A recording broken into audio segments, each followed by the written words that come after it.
Yo mga Ludat Ludikicks, gusto mo bang pumunta sa Sagada pero hindi mo alam pumunta? Kung hindi mo alam, ang video na to ay para sa'yo. Bago ang lahat, subscribe, comment, like, and share po para updated po kayo sa ating mga videos.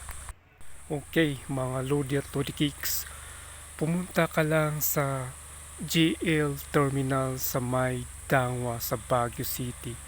Ito po ay sa likod po ng Center Mall. Malapit po yan sa Good Day sa likod din po ng Baguio Center Mall. So pagdating mo doon, bumili ka na ng ticket para siguradong ang sasakyan mong bus ay meron kang mauupuan. Baka yung bus na sasakyan mo ay puno na at ikaw ay palalabasin at sa susunod na bus ka sasakay at pakukuhanin ka rin ng ticket. So ito po, nakakuha na po ako ng ticket at meron na akong upuan. So ito na mga Ludat Ludikicks, nag-start na po ang bus at paalis na kami galing ng GL Trans Terminal sa May Tangwa. So dumaan kami dito sa may Center Mall papunta ng Magsaysay. So bibiyahin na po kami papunta ng Sagada mga Ludat Ludikicks. So ayan mga Ludat Ludikicks, traffic po dito. Ayan, nakalpas na po kami sa traffic. Andito na po kami sa Magsaysay, pababa ng Slaughter. Ayan mga Ludat Ludikicks, andito na kami sa malapit sa may Ian Clean, sa bandang Slaughter na po ito mga Ludat Ludikicks. So biyahe na po tayo ng Sagada. Ito, may madadaanan tayo dito mga Ludat Ludikicks. Ayan. Okay, nandito na tayo sa Halsima mga highway. Meron po ditong one way kasi meron ditong bumigay na bundok, kaya ayan, inaayos po mga Ludat Ludikicks. Sa may bandang Atok po yata to.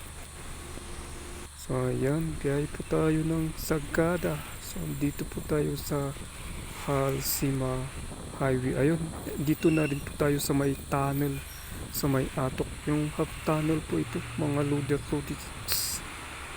Nandito na po tayo. Ayan. Half tunnel po ito sa may Halsima, sa may Atok po mga Ludat Ludikicks. Ayan siya. So tuloy ang biyahe natin papunta. So mga Ludat Ludikicks, 12:35, nakarating po kami dito sa may kilometer 50 Sayangan Atok Pindot para kumain ng panghalian.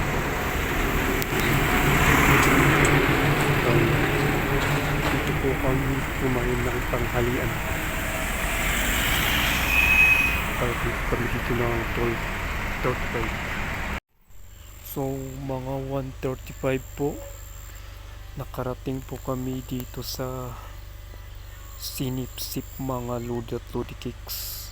So mula Sayangan hanggang dito sa may Sinipsip, 1 oras po yung biyahe po namin na nakarating po dito. Ayan, nagkakarga ng puspusil GL Trans ng pasahero.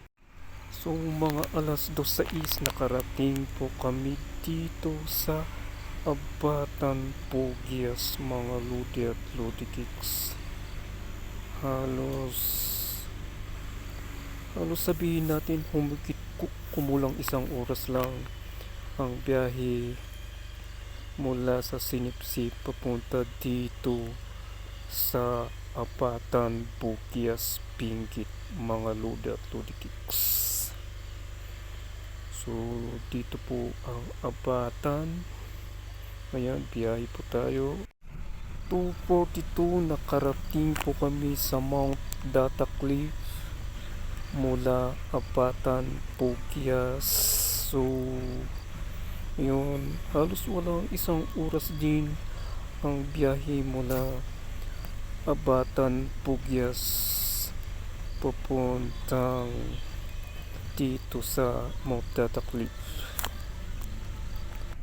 Ang Mount Data Cliff po na ito ay isang mataas na cliff kung saan bumibiyahe ka sa kalsada katabi ang isang malalim na bangin. Tuloy natin ang biyahe mga Lodi at Lodi Kicks. Mga Lodi at Lodi Kicks. So nag-bus stop po kami dito sa may Caltex, malapit na ito sa Mabaay Mountain Province.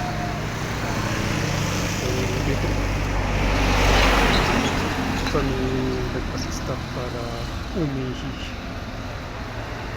So may Caltex dito sa Caltex. So dito kami nag-stop kasi mula nung galing kami ng Sayangan sa pinagkainan namin hanggang dito lang kami nag-stop para Mountain View Cave pala itong bus stop na to mga Lodi at Lodis. And kung galing sa Baguio po yan,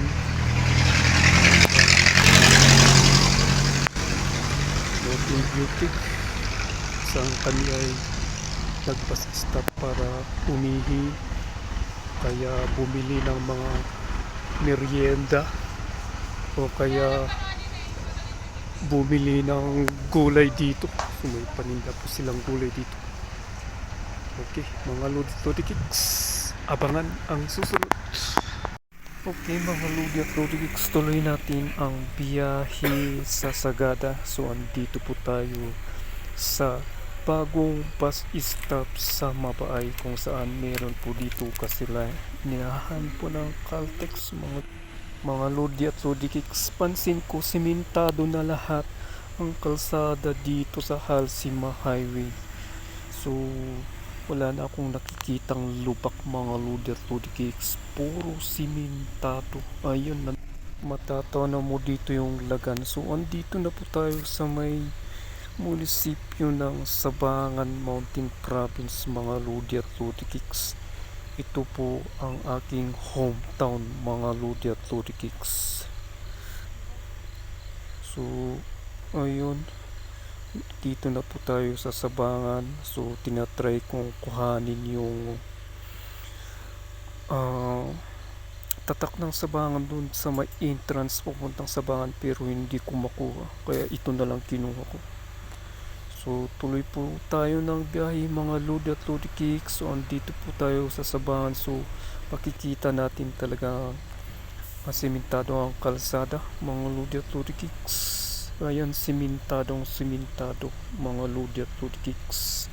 At two-way pa ang kalsada dito sa Sabangan.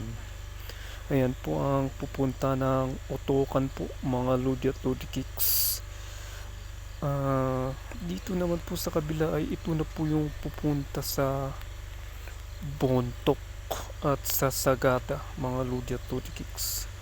So tuloy po tayo sa biyahe mga Lodi at Lodi Kicks. So dito po ang hiwalayang kalsada na papunta ng Bontok at Sagada po. Paakyat na po ito sa Sagada po. Okay, paakyat na po tayo ng Sagada mga Lodi at Lodi Kicks. Okay mga Lodi at Lodi Kicks, nakarating na po ako sa Sagada. At ito na po yung place kung saan ako binaba, kasi ito daw yung lugar na hinahanap ko mga Lodi at Lodi Kicks. Ayan po mga Lodi at Lodi Kicks, nag-selfie muna ako. Selfie at kunting pag-ayos naman ng pangit ko mukha, kahit na pangit ay kahit paano ay ayusin ko naman, diba mga Lodi at Lodi Kicks. So, andito na po ako sa Sagada at makikita po natin dito ang Taman